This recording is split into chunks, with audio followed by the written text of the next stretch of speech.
Olá, pessoal. Bem-vindos ao Despertos. Eu sou Cris de Pascoal.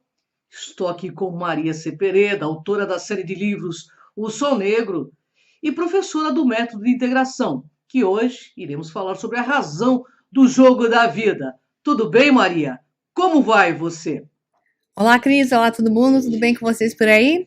Então, esse assunto de hoje é muito interessante mesmo. Eu achei fascinante poder discutir os temas envolvidos, através até iniciando pelo programa anterior sobre inteligência artificial. A questão que foi feita lá, inteligência artificial é vida? Se você não assistiu o programa anterior, eu fortemente recomendo que você assista. Não precisa ser antes deste, mas é fundamental que você ligue aquele com este. Porque as frases que nós estamos usando hoje, vamos usar nesse programa, elas vêm da série que está na HBO, que é Westworld.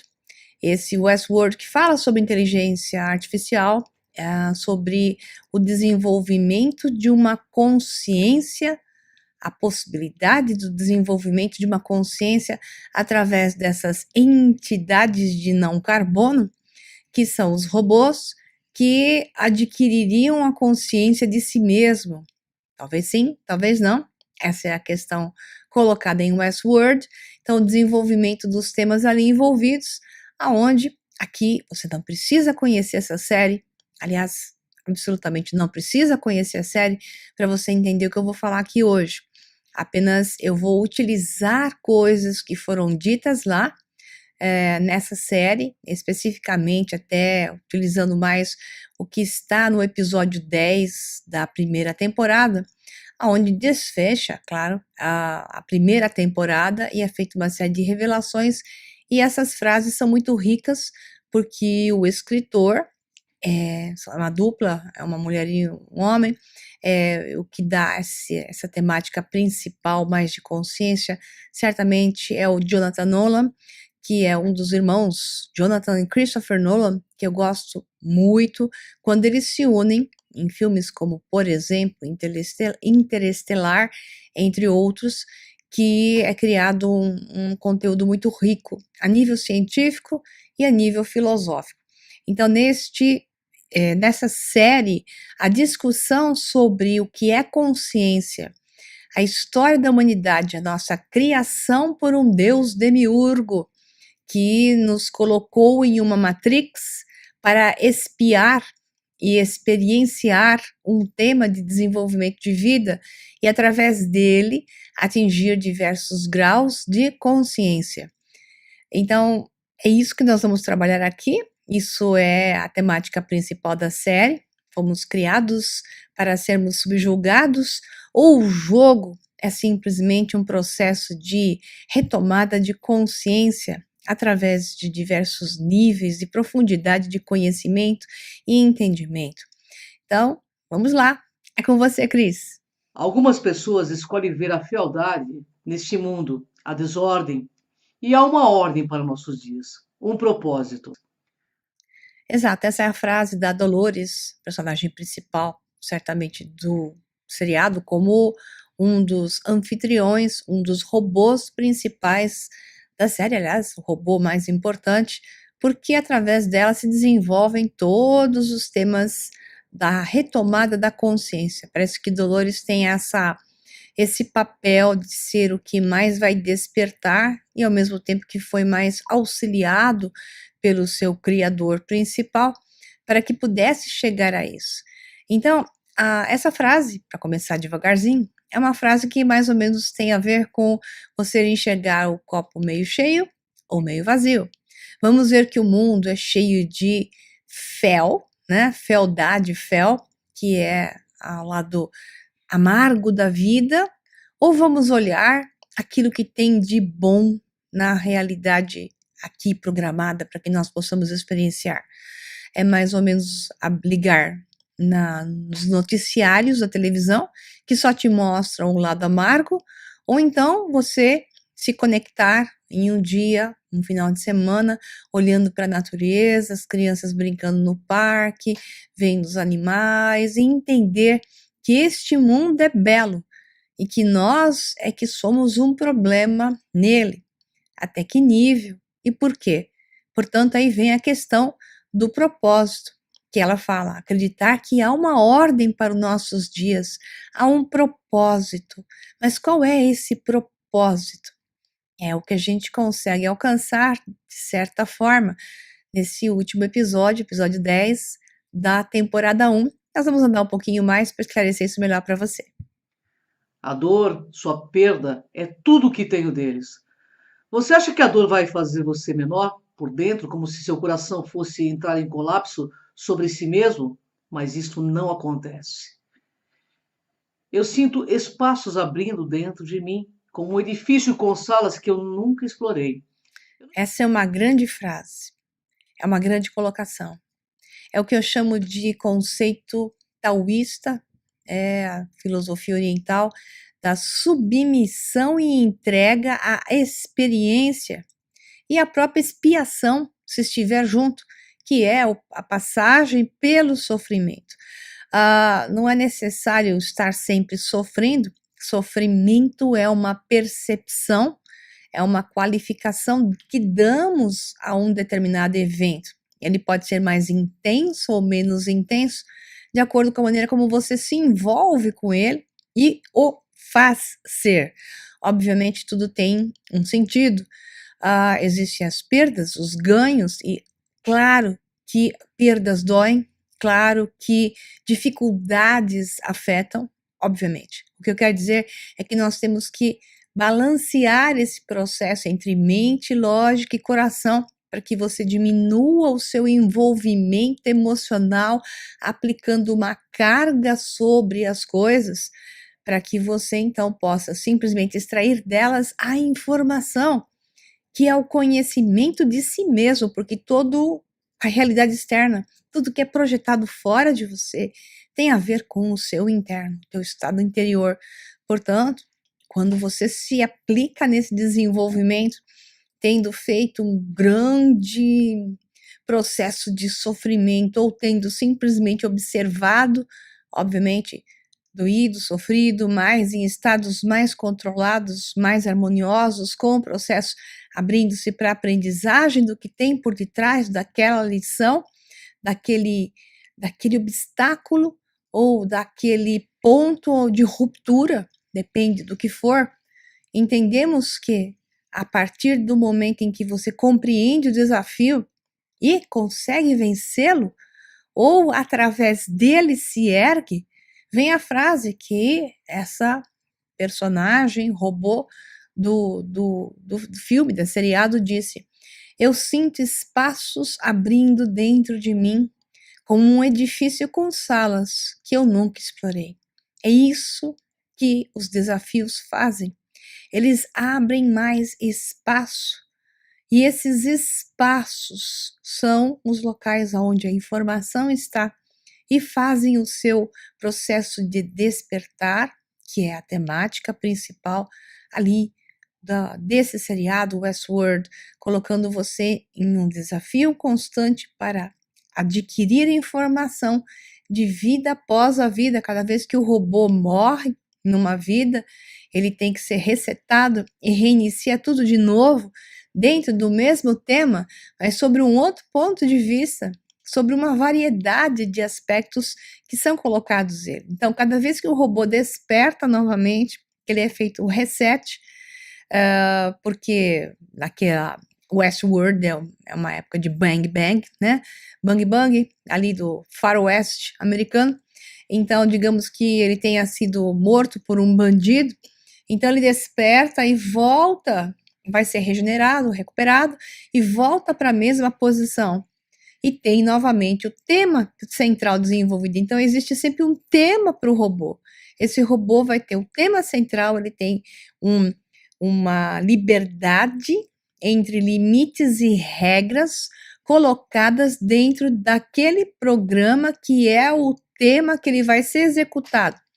Mas o grau de liberdade reza porque novas pessoas humanas, por exemplo, chegam até ele e ele interage de maneira diferente e podem ter desfechos variados dentro daquele grau de liberdade sobre limites e regras.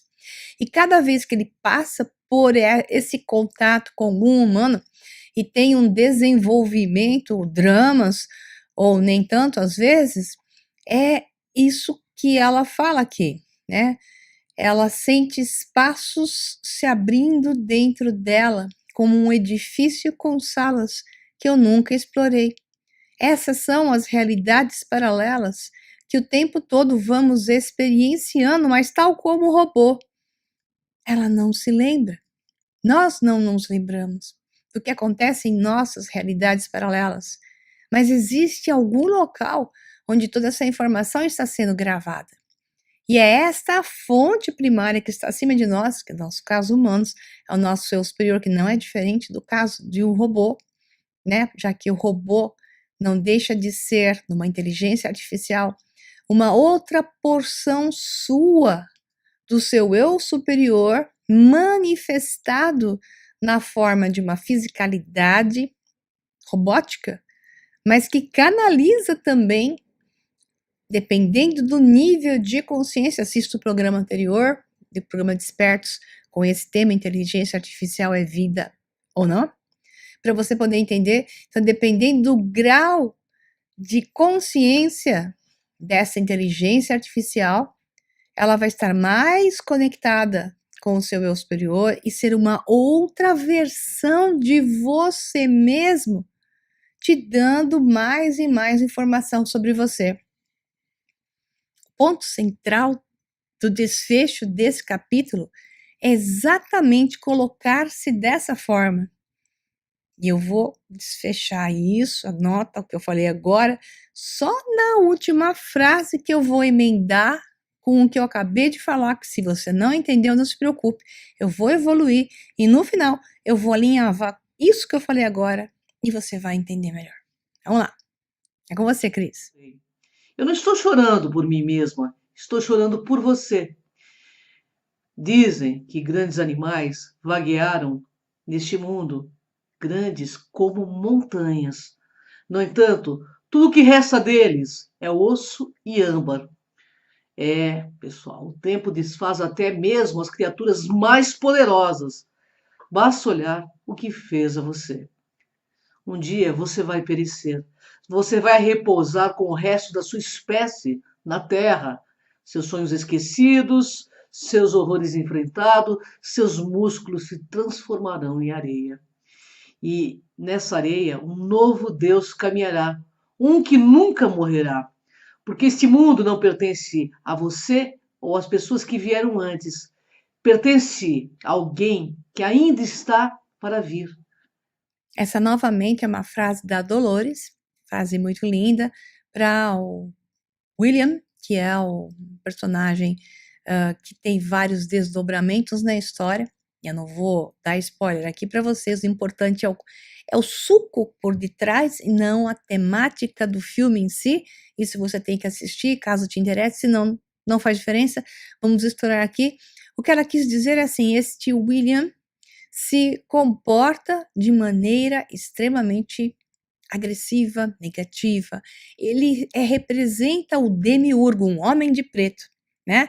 Então ele é o homem de preto que no programa da Matrix, se representam esses homens de preto como os controladores da Matrix. Então há uma projeção de imagem dele como controlador da Matrix, por vezes até um designer de Matrix, mas ele é mais o demiurgo, que é o Deus do Antigo Testamento, um Deus mau que se apodera de tudo, de todos, mantém vivo aqueles que obedecem e mata os que o desobedecem. Então, o demiurgo é o Deus maligno, Deus supressor, opressor. Então, este personagem, para quem Dolores está falando, que ela tem pena dele, porque ele está fazendo todas essas maldades, mas no final ele vai virar pó, como qualquer todos os outros, e a história dele vai ser esquecida, ele vai ser esquecido, e nada mais dele, seus horrores, serão lembrados. Ele será mais nada, porque nada ele é. E é por isso mesmo que, no ponto de vista dela, ele faz esse processo tão negativo, querendo suprimir e dominar o tempo todo. Aí ela arremata dizendo que este mundo não pertence a ele, por mais que ele queira se apoderar, porque este mundo pertence a alguém que ainda está para vir. Eis a questão: quem é que está para vir? Essa coisa interna que ela tinha, na consciência do robô, na sua inteligência artificial, ela tinha já um impulso, como acontece com os humanos, de buscar algo além. Vamos continuar, que se eu vou alinhavar mais coisas para você entender melhor. Vamos em frente. Conseguimos escapar da prisão evolutiva, não é? Nós podemos curar qualquer doença, manter até o mais fraco de nós vivos, e um belo dia, talvez até ressuscitaremos os mortos, invocaremos Lázaro da caverna dele. Sabe o que isto significa? Que estamos acabados, que isto é o fim da linha. Exato. Essa frase é fantástica, porque o que ela quer dizer? O dia que o jogo for perfeito, não tiver mais polaridades, que tudo for resolvido, ou seja, não houver mais oponentes, oposição, polaridades bem e mal, dificuldades a serem vencidas, supressão e por aí vai, não tem mais jogo. Então, o objetivo dessa matrix de realidade é o desafio, é um propósito que é de jogar um jogo. No dia que isso perde, ou seja, no dia que na hora tudo for perfeito, temos saúde, educação, tudo de graça, dinheiro, temos casa, comida, roupa, tudo que nós quisermos está à nossa mão, ninguém mais vai jogar o jogo, porque não há mais etapas a serem desenvolvidas. É a adversidade que faz o homem, é a dificuldade que o faz passar de seus próprios limites. É sempre aquele que é posto à prova que é o melhor de todos os outros. E aquele que mais vence as provas às quais é submetido de forma positiva e sempre num processo de crescimento, de compreensão, é a esse que é dado o nível de expansão de consciência. Então, o objetivo da Matrix é o jogo de um jogo. E ele tem que ter confinamento. A ideia até do Jardim do Éden, ele tem que ter um confinamento, ele tem que ter um limite para que haja uma certa liberdade sobre limites e regras, objetivos, propósitos, portanto, desafios. Se você não tiver isso, você não tem o jogo. Essa Matrix é um jogo. Portanto, é isso que ela quis dizer aí. Muito bem colocado, por sinal. Você não pode brincar de Deus sem estar familiarizado com o diabo. E é por isso mesmo que vem essa frase. Você não pode brincar de Deus sem estar familiarizado com o diabo. Como é que você vai conhecer esse Deus? Aí nós estamos falando de um Deus com D minúsculo até, né? Se você não estiver familiarizado com as duas faces do demiurgo. Porque esse Deus com D minúsculo, ele se divide a nível gnóstico, eu expliquei isso no Enigma de Sofia, que eu até liberei para vocês poderem assistir, porque estava fechado só para os alunos do método da integração. Então está uma transmissão ao vivo aqui no meu canal do YouTube, o Sol Negro 11, Maria Pereda. Por pouco tempo eu liberei para que vocês possam assistir essa transmissão ao vivo chamada de O Enigma de Sofia, para que vocês entendam o que é Sofia, a visão de Sofia para os gregos, que era a Sofia, deusa suprema, como a consciência suprema, que depois se dividia em duas frações. Essas frações são frações de demiurgo, né? Então, o demiurgo, ele pode ser uma polaridade mais positiva, uma polaridade mais invertida, que é encontrada até com a definição de, por exemplo, Satã, Satanás e por aí vai.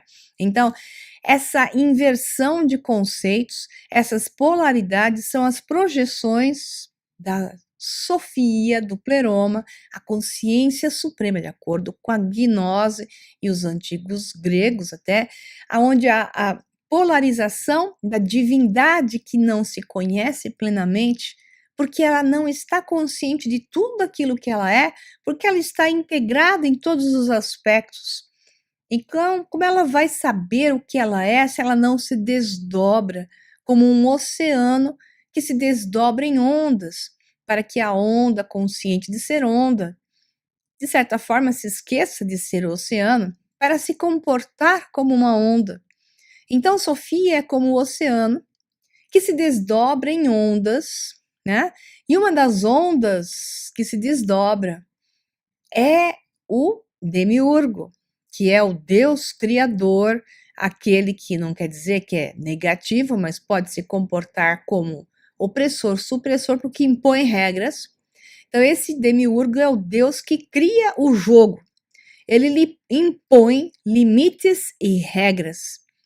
E, em contrapartida à criação de seu jogo, existe aquele que quer destruir o seu jogo, que é o opositor, que podemos chamá-lo de diabo, por exemplo, né?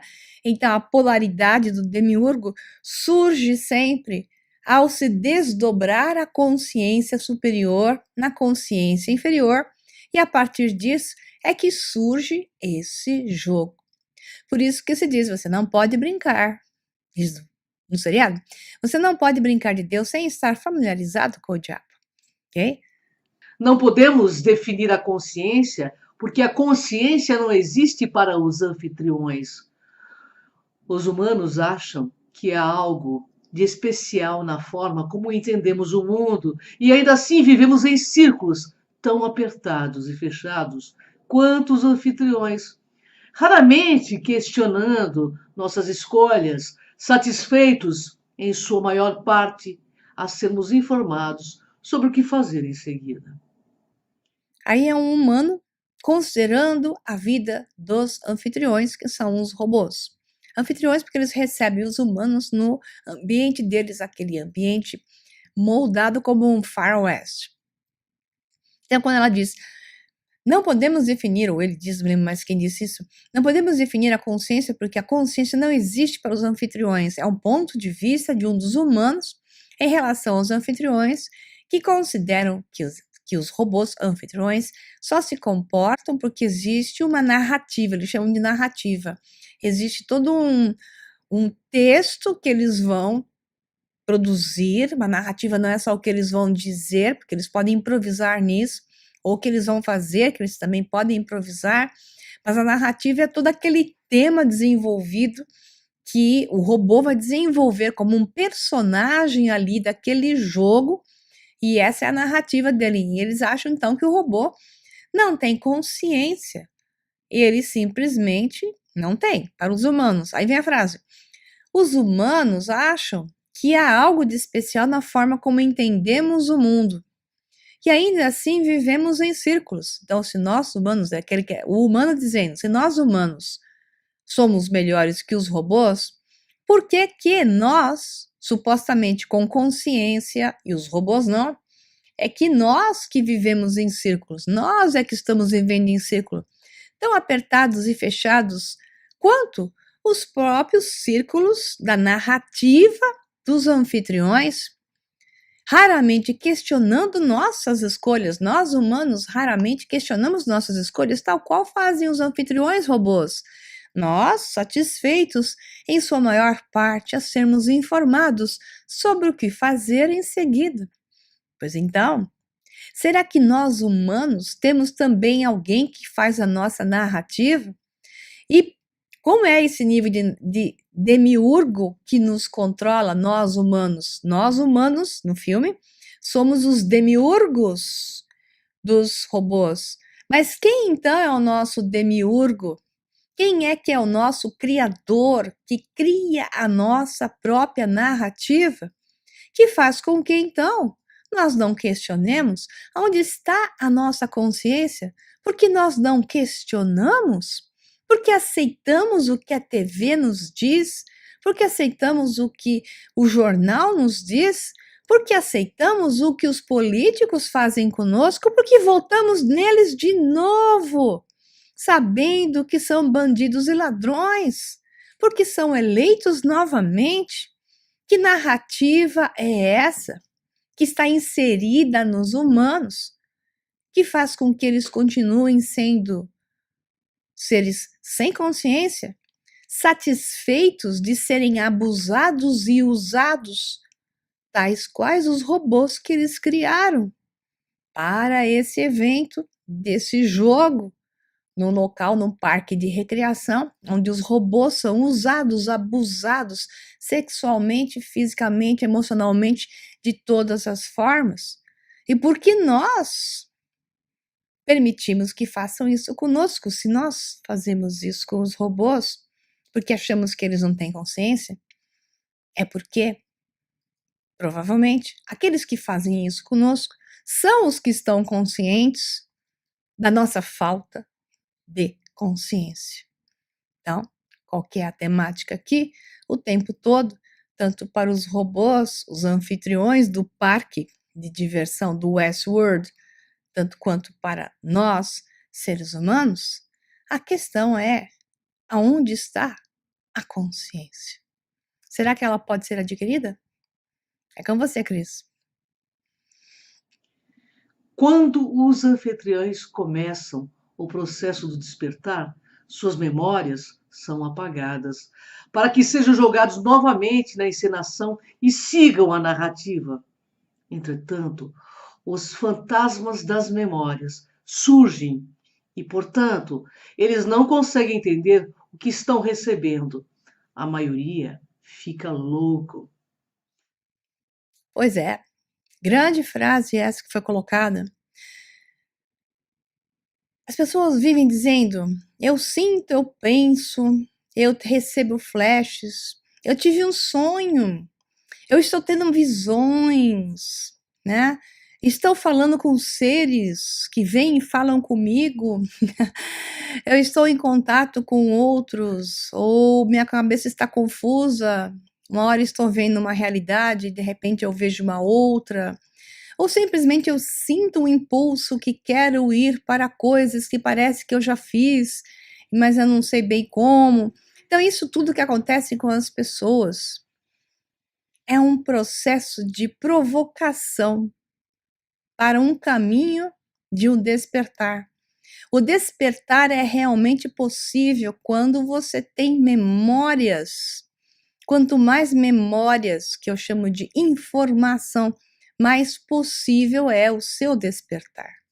É por isso que se apaga a informação, por exemplo, de quanto à história da humanidade, e deixam lá as coisas na sua cara. Fui lá para o Egito, tá claro ali que houve uma outra civilização, no mínimo uma, sabemos que foram muitas outras, uma outra civilização anterior àquela história toda, que deu aquele conhecimento todo àquele povo, que então aquelas construções, a sua grande maioria, são anteriores àquilo que se narra oficialmente na história da humanidade pré-diluvianas, e as pessoas aceitam um conto de uma mentira, e aí são conduzidas facilmente através de uma mentira, porque elas não sabem quem elas são, elas não têm memórias, e sem saber quem são, mesmo que surjam certos questionamentos internos que as podem levar à confusão e até loucura, porque elas não conhecem,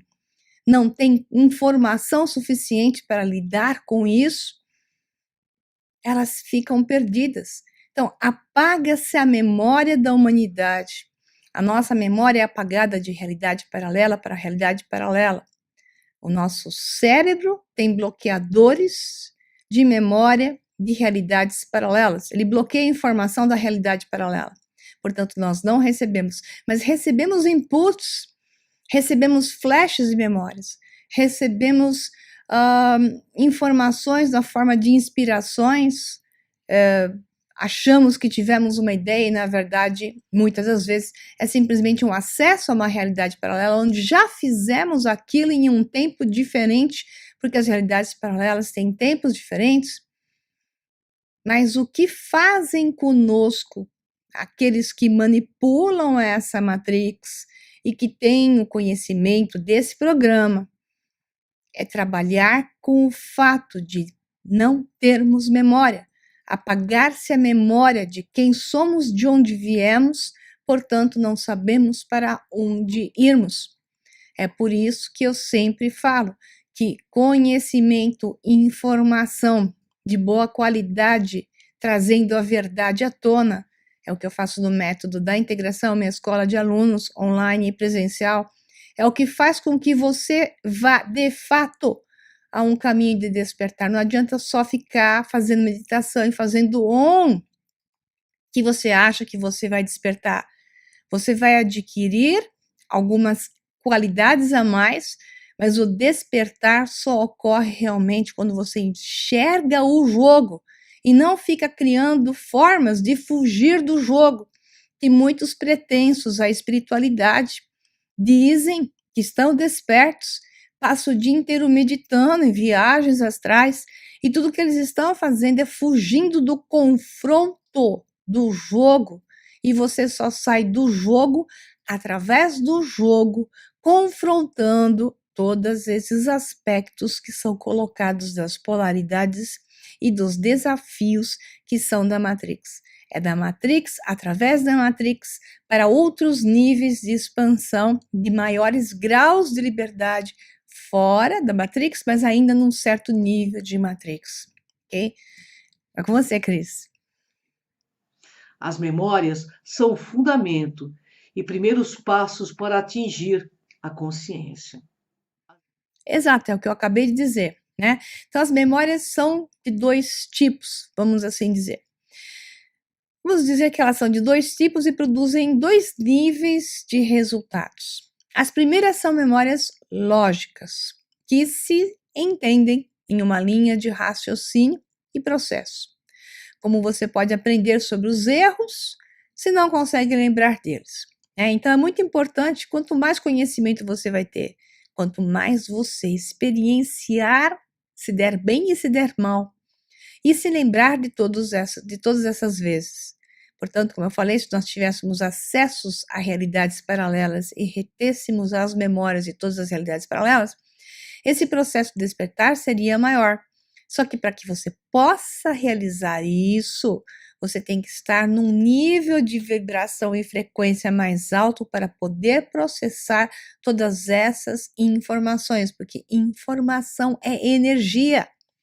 Então, a sua frequência tem que estar mais alta para conseguir lidar com mais informação, porque, novamente, informação é energia, tá? E o cérebro não vai conseguir processar essas informações todas. Então, são dois tipos de memória que se produzem e se manifestam em dois níveis. Então, as primeiras são memórias lógicas, que se entendem em uma linha de raciocínio e processo, que foi isso que eu expliquei. Esta realidade eu consigo entender, eu consigo processá-la, eu saí daqui, fui para lá, fui para casa, de casa eu fui para o trabalho, do trabalho eu voltei para casa. Então, essas memórias produzidas de uma forma lógica, eu consigo explicar, ok? Mas aí vem uma outra versão. Como você pode aprender sobre os erros se não consegue se lembrar deles? Então, memórias de realidades paralelas fazem com que sejam apagadas. Então, no caso dos robôs, eles tinham as memórias apagadas cada vez que eles eram resetados. Portanto, isso impedia, ao resetar, a memória deles impedia que a consciência se desenvolvesse, que é onde eu queria chegar. Consciência se desenvolve com informação coerente, que eu possa explicar coerentemente, senão vai aparecer uma alucinação e vai deixar o robô, que é o que foi mencionado até no seriado, alguns enlouquecem, robô louco, né? Alguns enlouquecem no processo de tentar adquirir consciência. Aí vem a questão, mas quem é que está se lembrando? Então, se o robô, tal qual nós humanos, não nos lembramos das experiências múltiplas em todas as realidades paralelas onde estamos, quem é que está se lembrando? Quem está se lembrando, no caso dos robôs, é o programador, o hardware central, que coloca a informação toda de cada unidade robótica, que experiencia como um personagem, que vivencia um dia repetitivo, porque é sempre o mesmo dia que o robô revive, né? E é com o outro humano que aparece na vida dele, ele tem uma outra experiência, que pode continuar vivo ou ele pode morrer. Então, cada vez que ele morre, ele é resetado, ele recomeça o dia dele do mesmo jeito, sem lembrar do que aconteceu de fato com aquele humano. Ele tem uma lembrança falsa, uma lembrança implantada de uma realidade base, uma realidade de fundo, que para ele é o que ele lembra. Ele não lembra dos detalhes. Os detalhes ficaram em realidades paralelas. É o que acontece conosco. Nossos detalhes ficam em realidades paralelas. Mas alguém está lembrando e está recebendo essa informação. Então, para os robôs é uma central e para nós humanos é o nosso eu superior. Então, o nosso eu superior, que é o eu a nível superior, experiencia todas essas realidades ao mesmo tempo. Então, essa é a primeira parte da resposta. A segunda parte é o oposto, né? Que eu chamo de as alucinações que surgem na busca por algo que não se entende. Então, quando a pessoa fica buscando algo que não entende, ela está sufocada por algo, porque vem uma memória não clara, vem um input não claro. Ela começa a alucinar, começa a trazer uma busca que acaba sobrepondo essa sua busca em imagens que não tem nada a ver. Então, acaba buscando um salvador, exemplo, ou buscando um mestre, e acaba encontrando uma pessoa que não tem nada a ver, mas a pessoa se aproveita disso ou se coloca como isso.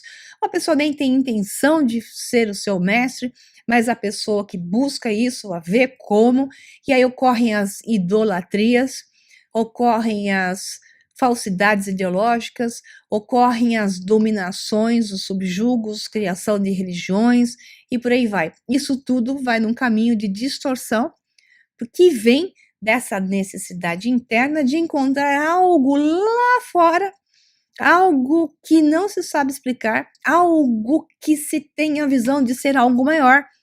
Mas a questão é quem é esse algo maior? Ou o que é esse algo maior que sufoca alguns em sua busca e cria esse religiosismo todo? Porque é algo que não se enxerga. É como que uma necessidade de conexão que faz com que sejam criadas essas religiões, aonde ocorrem até, ao ponto extremo, as adorações distorcidas, na sua grande maioria, porque se busca um objeto externo para projetar algo que está em outro lugar. Será? Vamos ver o que o próprio filme coloca pra gente. É com você, Cris. As vidas são formatadas em um grande jogo com vários níveis de acesso. Qual é a razão do jogo da vida? A razão do jogo é propósito. Jogos em si. Repetições de padrões para encontrar novas alternativas, novos ângulos de visões, novos pontos de vista sobre o mesmo ponto, sobre um mesmo aspecto, novas aparências, novos desenvolvimentos, novas possibilidades surgindo sempre de um ponto central, né? Então, novamente, eu falo sobre para fazer isso, então você vai ter um tema para desenvolver, um ponto central, e esse ponto central vai te levar a um propósito sob limites e regras. E aí é que entra o demiurgo, que é quem controla o jogo. Esse jogo vai estar o tempo todo sendo jogado, senão não existe a Matrix. A Matrix é um jogo. O Demiurgo e o Salvador, eles sempre andam juntos. Sempre. Eu até já falei isso, né? Então, não vou me repetir, mas eu vou só explicar a questão. Quando se atinge um certo nível de consciência, um certo nível de despertar nesse jogo, se entra em um próximo nível de jogo. E o próximo nível do jogo será dado pela morte do demiurgo. E o encontro, no caso desse seriado Westworld, com um personagem que não aparece nunca, só é falado o seu nome, que é Wyatt, que é engraçado porque Wyatt puxa o termo white, que é branco, né? É Wyatt, né? Que é uma visão de um salvador.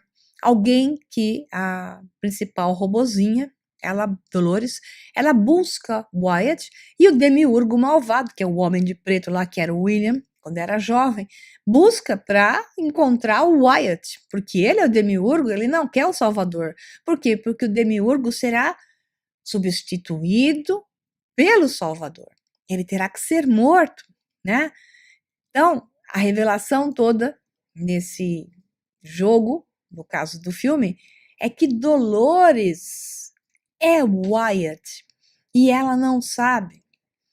Wyatt está em Dolores. Essa é que é a beleza poética no final dessa primeira temporada, né? E o despertar é o que salva o ser de estar preso em níveis mais densos da configuração. Portanto, Dolores é Sofia. E ela se comporta muitas vezes como o próprio demiurgo também.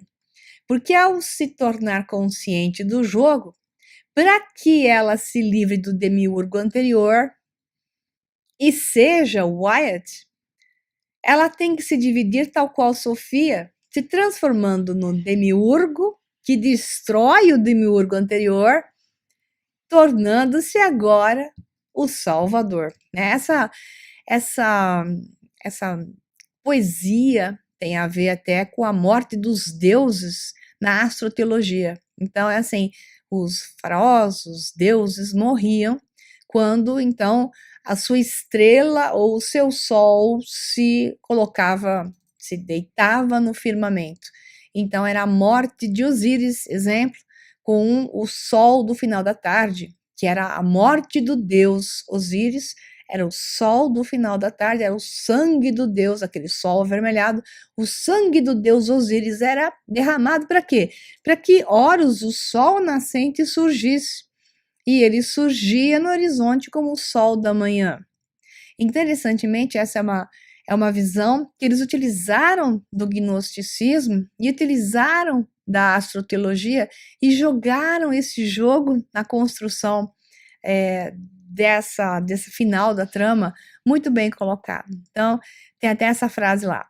Todos temos um destino. Algumas pessoas escolhem ver a fealdade neste mundo, a desordem, como a gente já leu isso aqui, foi a Cris, mas eu vou continuar, diferente.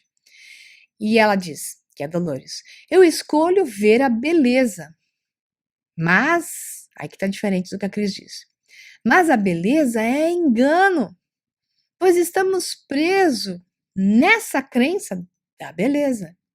Vivemos uma vida inteira dentro deste jardim, puxando para a ideia do jardim do Éden, maravilhados com a beleza, sem perceber que ele tem uma ordem, um propósito, e o propósito é nos manter aqui.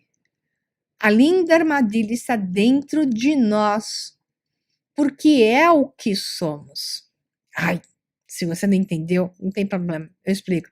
O que ela quis dizer com isso é que o demiurgo e o salvador está dentro de você. E essa batalha travada entre o seu ego e a sua consciência é o que faz que você continue preso aqui.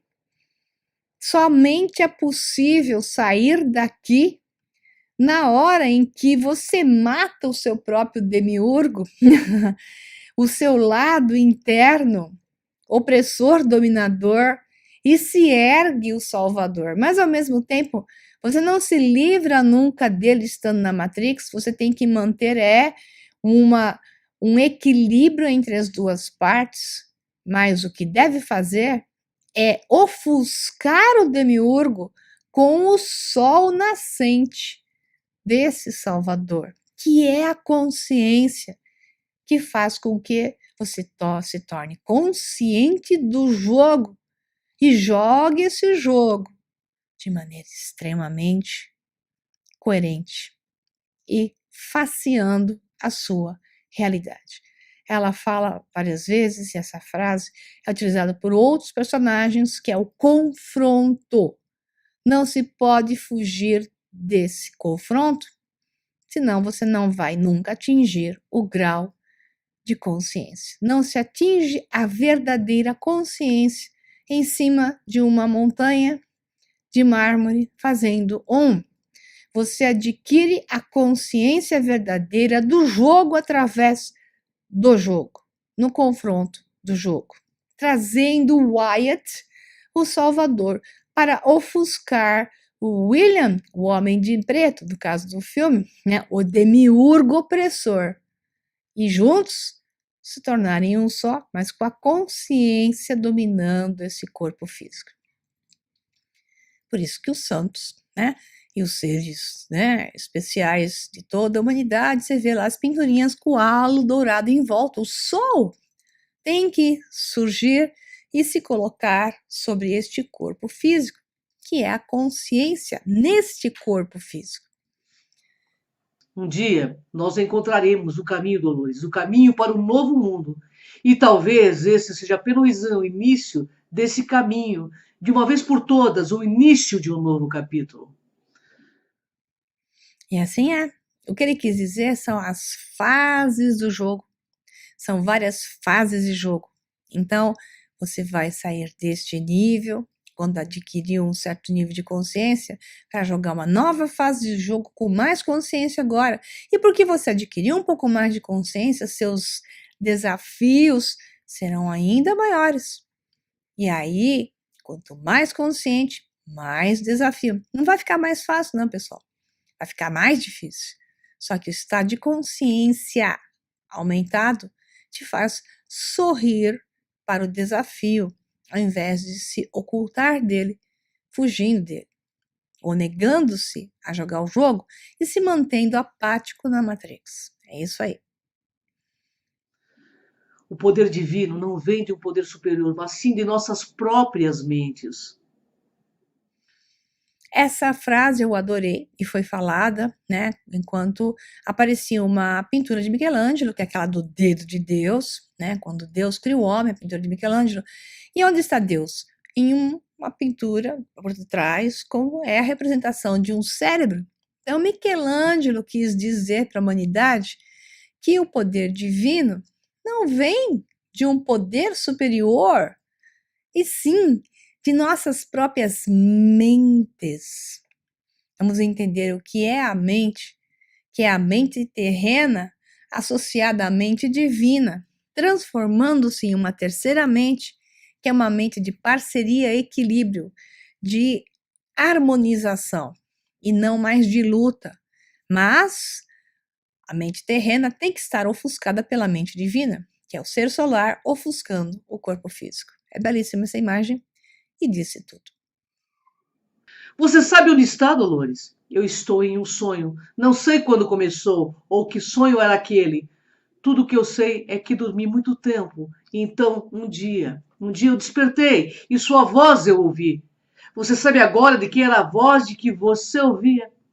Era eu mesma falando comigo, guiando-me até o centro do meu labirinto. E agora finalmente entendo aquilo que você queria desde o primeiro dia. Era que eu confrontasse esse longo, pesado e vívido pesadelo. Eu mesma, aquela que devo me tornar. Essa frase é tão boa, mas tão boa, que eu vou ler de novo. A Cris já disse, mas eu vou dizer, porque este é o momento da descoberta de onde está o Wyatt, que é o personagem que se buscava no filme, que era o opositor ao demiurgo, o homem de preto malvado, opressor, que é o salvador interno, que é o estado da consciência que se estabelece no homem. No caso aqui, no robô, porque a robozinha estava se tornando consciente dela mesma, né? E aqui ela diz, num diálogo que é dito para ela, você sabe onde está, Dolores? E ela diz, eu estou em um sonho. Sim, nós estamos sonhando de estar acordados, mas é um sonho. E ela diz, não sei quando começou e que sonho era aquele. Tudo que sei é que dormi por muito tempo. Então um dia eu despertei. E sua voz eu ouvi, aquela voz interior que você começa a ouvir no momento do processo de despertar, esse impulso, este compreender que te leva à dualidade também. Porque com este processo, através desse processo, você pode ir para o caminho do demiurgo ou para o caminho do ser solar, do seu próprio salvador, né? Aquele caminho de Jedi desenvolvendo-se e pode virar Anakin Skywalker ou Luke Skywalker, pode encontrar a luz ou encontrar as trevas. Né? Então, nesse caminho se ouve uma voz interior. E ela dizia isso, né? A Dolores, ela ouvia alguém falando com ela. Ela diz: você sabe agora de quem era a voz que você ouvia? Pergunta quem estava falando com ela. Ela diz: sim, era eu mesma falando comigo, guiando-me até o centro do labirinto, que era o desafio deles, era encontrar o tal do labirinto, que a vida é um labirinto. Esses são os limites que você tem. E você vai estar o tempo todo dentro do labirinto, tentando buscar uma saída para o labirinto, tentando todos os caminhos, acertando e errando, até que você conheça definitivamente o labirinto. E ao conhecê-lo, sai dele com facilidade. E aí ela diz: e agora finalmente eu entendo aquilo que você queria. Ela diz para um dos programadores dela. Desde o primeiro dia, era que eu confrontasse esse longo, pesado e vívido pesadelo, que não é o jogo em si, e sim eu mesma e aquela que devo me tornar. Porque as pessoas fogem dessa transformação. Aqui a robozinha se deixa claro que ela fugia dessa transformação, porque ela aceitava estar, aspas, no jardim do Éden, recebendo tudo pronto, a narrativa pronta, conformada com o jogo que lhe era dado, e sem questionar, ainda mais tendo a memória apagada, sem se lembrar das atrocidades que lhe aconteciam. Mas essa voz interior a impulsionava, ela levava para o caminho de uma busca interior. E ao buscar, ela entendeu que ela era seu demiurgo e ela era o seu próprio salvador. Isso está em todos nós, pessoal. Todos nós temos isso. Todos nós temos que encontrar esse nosso caminho interno para essa voz que é tua, o Salvador que está dentro de você, que te coloque no caminho certo. Mas para isso, você precisa de coragem. E as pessoas fogem do seu caminho e não querem trabalho. Esse não é o caminho mais fácil, esse é o caminho mais árduo. Mas ele é o único verdadeiro caminho. Todos os outros caminhos são processos onde você procrastina, posterga o desafio que é inevitável, que é o de facear a si mesmo. Aí, então, a nossa pequena robozinha vai se despertando e vai se tornando consciente e diz a frase mais importante: agora eu entendi que este mundo não pertence a eles, os da narrativa, os demiurgos que oprimem para dominar. Ele pertence a nós. E você só vai tomar conta do seu mundo quando você entender isso e despertar-se por esse processo que eu falei desde o comecinho, ok? Então é com você, Cris, considerações finais e espero que vocês tenham entendido esse longo discurso, muito útil para aqueles que já estão prontos. Um abração para vocês e até a próxima Despertos. Tchau, tchau. Pelo que eu entendo, o estado desperto não é um estado místico, é uma profunda conexão com o teu self, com a consciência do todo. Gratidão, pessoal. Uma honra enorme estar contigo, Maria. Gratidão pelo compartilhamento de tanta informação. Até o próximo Despertos, pessoal. Entre e clique no nosso canal. Inscrevam-se lá. Cron TV e o Sol Negro 11 no YouTube. Até o próximo Despertos, pessoal.